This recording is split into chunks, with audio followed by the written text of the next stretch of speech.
friends, welcome to our YouTube channel Brain Pathshala, and today we will discuss important question of the height and distance. Yes, class 10th NCERT से into application of trigonometry जो हमारा topic chapter है application of trigonometry, उसके important questions जो कि previous में आ चुके हैं या अब आने वाले इम्पोर्टेंट्स हैं जो कि, तो वो कुछ क्वेश्चंस हम लोग इस सीरीज में डिस्कस करेंगे 1 बाय 1 वीडियो के। बहुत अच्छे क्वेश्चंस होते हैं जो कि एक बार आपको प्रैक्टिकली होते हैं कि अगर कोई फिगर हमारे पास बन जाए तो हम लोग उसको बहुत इजीली वे में कर सकते हैं। ठीक है, तो बहुत सारे क्वेश्चंस आएंगे जो कि बहुत अच्छे होंगे और 100% 4 मार्क्स का क्वेश्चंस बोर्ड में एग्जाम में इसका आता ही आता है। चलिए आप देख रहे हैं स्क्रीन पे क्वेश्चन है, एक क्वेश्चन स्क्रीन पे लिखा हुआ है। क्वेश्चन है a man standing on the deck of a ship which is 10 metre above from water level. Observe the angle of elevation of the top of a hills is 60 degree and angle of depression of the base of the hills is 30 degree. Find the distance of the hill from the ship and height of the hills. Yes, ये question है कि एक हिल है, इसकी figures मैं कह रहा हूं हाइट एंड डिस्टेंस में जो फिगर्स मेन इंपॉर्टेंट है। अगर आपके पास क्वेश्चन को रीड करने के बाद उसकी फिगर्स बन गई तो आपके क्वेश्चंस होने के सही होने के चांसेस बहुत ज्यादा बढ़ जाते हैं। तो इसीलिए मेन फोकस हमारा फिगर पे होना चाहिए। क्या कह रहा है कि एक हिल्स है, ये सपोज करो दिस इज अ हिल, ये एक शिप है मेरे पास, ये वाटर लेवल दिख रहा है, ये मान लेते हैं वाटर लेवल। उसने बोला है कि जो शिप है वो जो कह रहा है कि a man standing on the deck of a ship which is 10 metre above water level, यानी कि यहां पे मैन खड़ा है। ठीक है, हम बोल सकते हैं यहां पे मैन है जो कि 10 metre above the water level है, 10 metre above the water level. ठीक है, और ये मेरी हिल्स है। तो कह रहा है कि about that observe the angle of elevation of the top of hills is 60 degree, यानी कि जब वो हिल्स के टॉप को देखता है तो एंगल ऑफ एलिवेशन 60 डिग्री बनता है। और एंगल ऑफ एलिवेशन आप देखेंगे तो हमको एक हॉरिजॉन्टल लाइन चाहिए होगी यहाँ पे जो कि ये होगी, तभी तो एंगल ऑफ एलिवेशन बनेगा। तो एंगल ऑफ एलिवेशन कह रहा है कि 60 डिग्री है of the top of the hills and angle of depression of the base of the hills is 30 degree, यानी कि जो हिल्स का बेस है उसका angle of depression is 30 degree, ये 30 डिग्री है। ठीक है, ये फिगर है। कह रहे हैं कि find the distance of hills from the ship, यानी कि यहां पे शिप था ना, जो शिप के और हिल्स के बीच की डिस्टेंस चाहिए, एक तो ये चाहिए, और दूसरा कह रहा है कि find the height of the hills, और एक ही डिस्टेंस चाहिए उसको। ये दो चीजें उसको चाहिए। ठीक है, ये दो चीजें हमको उसको निकालनी है। फिगर बहुत अच्छे से क्लियर हो गई है। तो हम क्या करते हैं इसमें, let the height of the hills, let the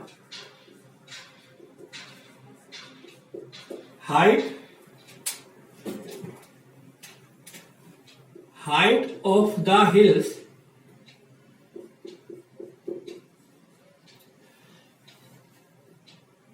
be h, यानी कि ये जो डिस्टेंस है मैंने h मान ली। ठीक है, सब कुछ मीटर में चल रहा है तो h मीटर मान लेंगे क्योंकि ये जो डिस्टेंस दी थी मीटर में दी थी। And the distance between hill and ship, and the distance between hill and ship bx, ये दो मेरे हमने अजम्पशन लेट कर लिए कि ये x है और ये h है, तो हमको h और x फाइंड आउट करना है। ठीक है, तो ये मेरी फिगर बन गई है। अब इसी पे हमको काम करना है और आप देखेंगे कि फिगर बनने के बाद बहुत ही इजी वे में क्वेश्चन हो जाएगा। कैसे, अब इसमें कुछ हम लोग थोड़ा सा देखते हैं। अगर एंगल ऑफ डिप्रेशन ये 30 डिग्री है तो दिस पैरेलल टू दिस, क्योंकि हॉरिजॉन्टल लाइन है, दोनों 90 डिग्री पे खड़ी है, तो by the alternate interior angle this is also 30 degree. ये हो गया मेरे पास एक। सेकंड, अगर ये 10 मीटर है तो यहां से यहां तक के बीच की डिस्टेंस भी 10 मीटर होगी। ठीक है, अब ये 10 मीटर होगी तो ये कितनी बच गई, क्योंकि इसकी भी हमको जरूरत पड़ने वाली है।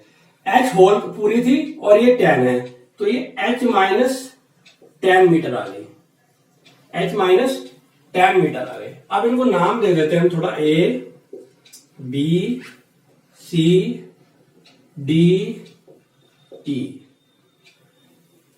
एक चीज और बताना चाहता हूँ, हाइट एंड डिस्टेंस के क्वेश्चंस में लगभग हर क्वेश्चंस में आपको 2 ट्राइंगल्स बनेंगे और उन दोनों ट्राइंगल्स को आपको यूज करना है।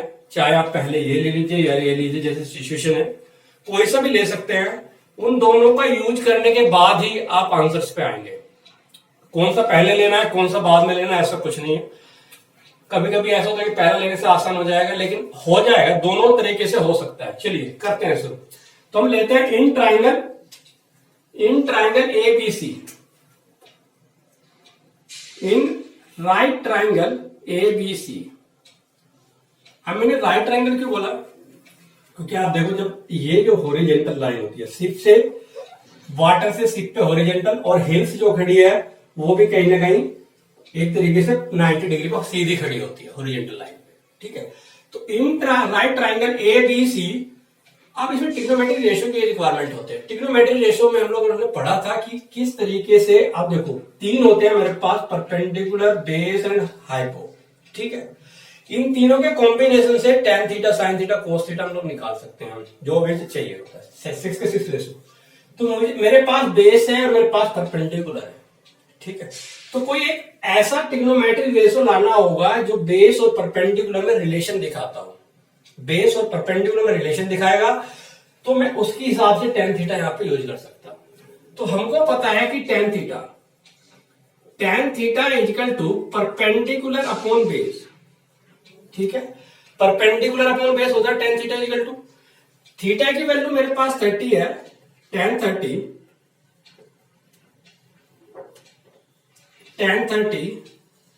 इजिकल टू परपेंडिकुलर कितना है, perpendicular is tan upon x। ठीक है, क्योंकि जो BC है बेस वो मेरे पास x है, या ये भी बोल सकते हैं perpendicular is AB upon base is BC। ठीक है, तो tan 30 की वैल्यू रखते हैं 1 upon root 3, 1 upon root 3 tan upon x। यहां से क्रॉस मल्टीप्लीकेशन करते हैं तो x is equal to tan root 3 मेरे पास x आ गई। इसको इक्वेशन नंबर 1 मान लेते हैं। वैसे x चाहिए भी थी हमको, तो वो तो बहुत अच्छा है कि हमारे पास 10 मीटर, सीधा सा कर देते हैं मीटर। ठीक है, अब एक चीज और है, रूट 3। अगर आपको क्वेश्चंस में रूट 3 की वैल्यू मेंशन करता है तो आप रख देंगे, अदरवाइज नहीं। अगर दिया है तो x इजिकल टू 10 इंटू 1.73 होती है, तो इसकी आ जाएगी 17.3 मीटर। अगर दे रहा है तो ठीक है, अदरवाइज सीधा यहां पे भी हम इसको छोड़ सकते हैं। एक चीज तो आ गई, अब हमको दूसरी चीज भी चाहिए ना। अब हमको हाइट चाहिए, हाइट। ठीक है, अब ऊपर वाले ट्रायंगल में काम करते हैं। ऊपर वाले में क्या होगा, इसमें भी देखो, अगर परपेंडिकुलर ये है मेरे पास h माइनस टी और ये बेस है। अब ये बेस, ये तो हॉरिजॉन्टल लाइन है, तो जितना ये x है उतना ही ये भी तो x ही होगा भाई। जितनी डिस्टेंस हिल्स की यहाँ पे है उतनी डिस्टेंस हिल्स की सिप पे यहाँ पे भी तो होगी हॉरिजॉन्टली, क्योंकि दोनों खड़े तो पूरे एक साथ ही सीधे के सीधे। तो ये आ जाएगा, यहां पे लगाते हैं tan 60 इजिकल टू परपेंडिकुलर है यहां पे ED upon AD, tan root 3, tan 60 की वैल्यू रूट 3 होती है, और ED is h minus ten upon x। ठीक है, या x root 3 is equal to h minus 10।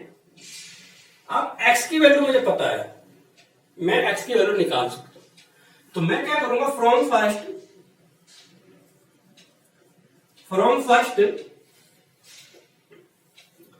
From first x की वैल्यू हम रख रहे हैं 10√3 into √3 equal to h minus 10। तो ये हो गया 30, 3 यहां से आएगा, 10 ऑलरेडी है, 30 इक्वल टू h माइनस 10, या ये बोल सकते हैं h इक्वल टू 40। सीधा h ही आ गया मेरे पास, बहुत अच्छा है। तो h 30 मीटर। तो दो आंसर आ गए दोनों मेरे जो रिक्वायरमेंट थे। एक था मेरे पास distance between hills and ship, और दूसरा था हाइट ऑफ द हिल्स। ये दोनों आंसर्स मेरे पास आ गए। तो आपने देखा कि फिगर एक बार बन जाए, अगर मैं बार बार फोकस कर रहा हूं फिगर पे, तो क्वेश्चन को बहुत अच्छे से पढ़ो। और सारे फिगर जो होती है प्रैक्टिकल होती हैं, कि मैं बिल्डिंग के ऊपर खड़ा हूं, नीचे देख रहा हूं, या नीचे से ऊपर देख रहा हूं, तो अपने आप को वहां पे सोच के देखो कि हाँ अगर ये होगा तो क्या सिचुएशन बनेगी। अगर आपकी फिगर बन जाती है तो आपका क्वेश्चन 99% सही होने के चांसेस बढ़ जाते हैं, बहुत ज्यादा। ठीक है, चलिए और क्वेश्चन देखते हैं इसके। तो आप देख रहे हैं क्वेश्चन आपकी स्क्रीन पर दिख रहा है। क्वेश्चन है the angle of elevation of the top of A tower from A point A on the ground is 30, on the moving a distance of 20 meters toward the foot of the tower to a point B, the angle of elevation increases 60. Find the height of the tower and distance of the tower from the point A. √3 की value दी है 1.732। Question आया हुआ दिल्ली में 2006 में आया हुआ already. तो इसको करते हैं। पहले मैंने जैसा पहला बोला है कि फिगर बहुत जरूरी है। फिगर बनाते हैं। एक टावर है, ये एक टावर है, ठीक है, ये हॉरिजॉन्टल लाइन है, एक मैन यहां पे खड़ा है ए पॉइंट पर, ठीक है, ये मेरा टावर है।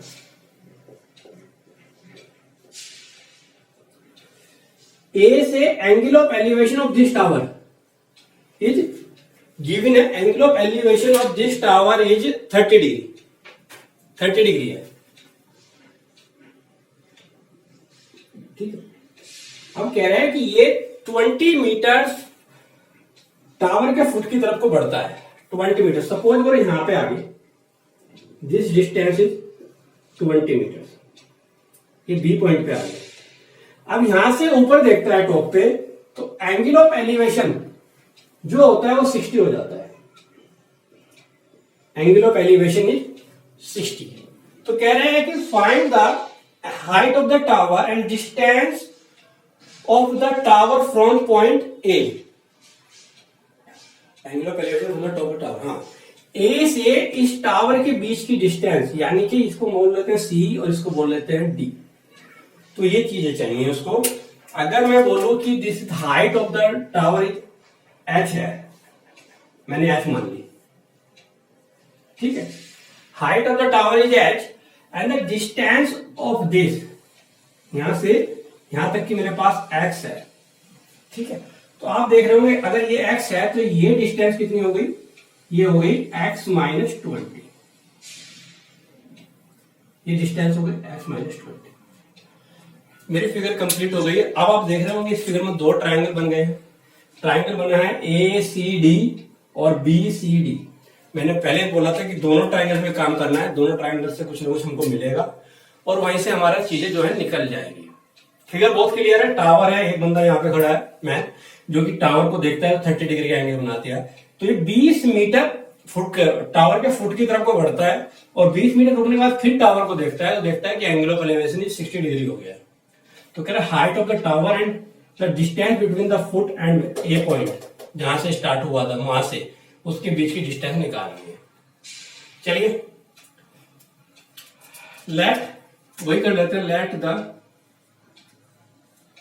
Let the height of the tower,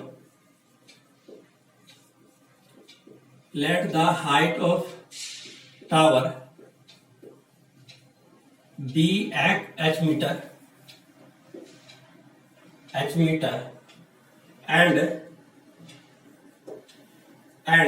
distance between the A and foot of the tower, distance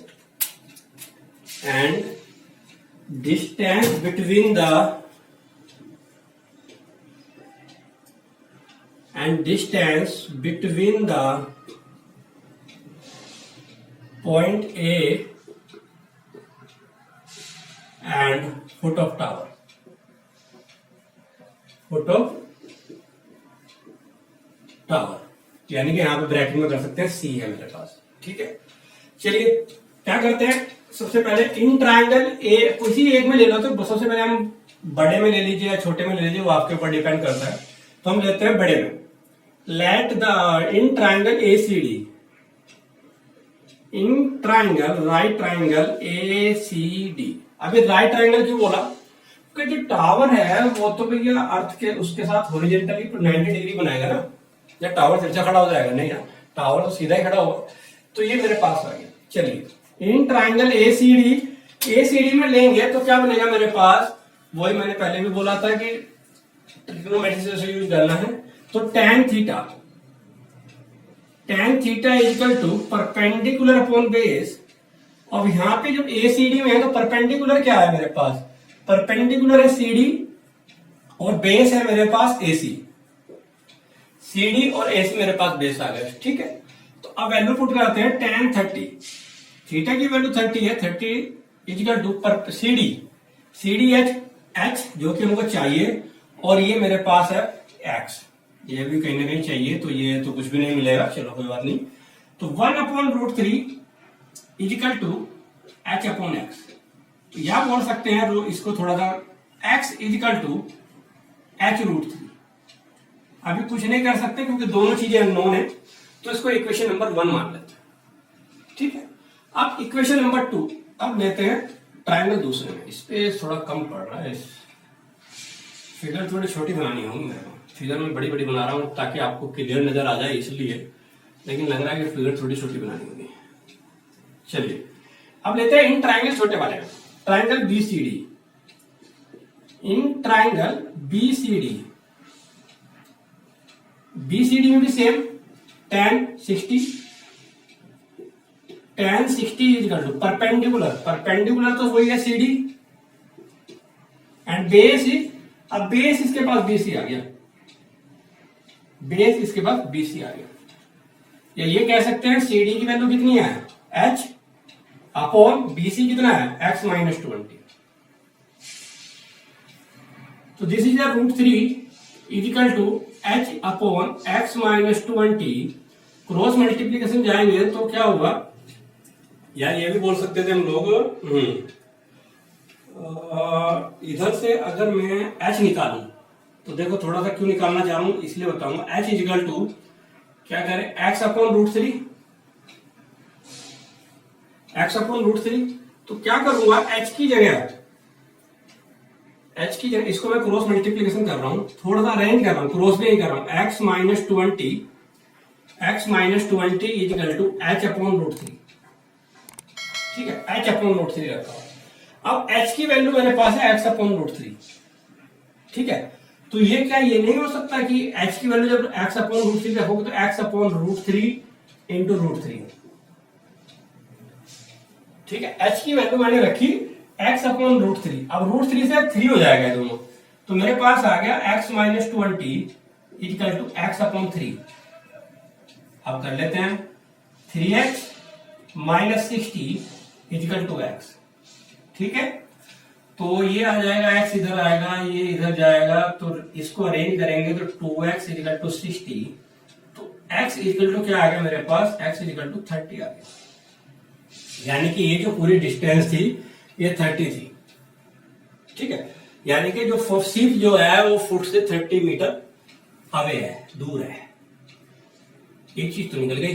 अब दूसरी ओर चाहिए हाइट ऑफ द टावर, तो बस सीधा सा यहां पे रख सकते हैं, यहां पे रख ले। यस, फ्रॉम फर्स्ट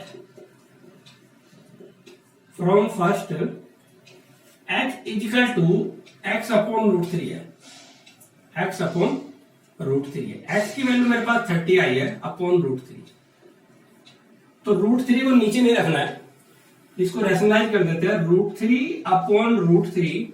तो ये आ गया 30 √3 अपॉन 3, 3 टाइम या 30 tan √3। और √3 की वैल्यू दी है 10 इंटू 1.732, तो 10 से मल्टीप्लाई हो 7.32 मीटर। ये दोनों मेरे पास क्वेश्चन के आंसर्स आ गए। क्या क्या?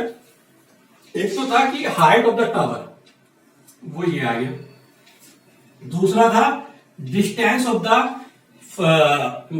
Point A from the foot of the tower. तो आपने देखा होगा ये क्वेश्चन बहुत अच्छा है, जो कि 2006 में आया हुआ, उसके बाद भी आया हुआ है, लेकिन मैंने देखा नहीं है, 2006 में तो आया हुआ ही है। तो बहुत अच्छा क्वेश्चन है, इजी वे में बहुत अच्छे तरीके से हो गया, अगर हमारे पास फिगर हमारी अच्छी सी बन गई है। ओके।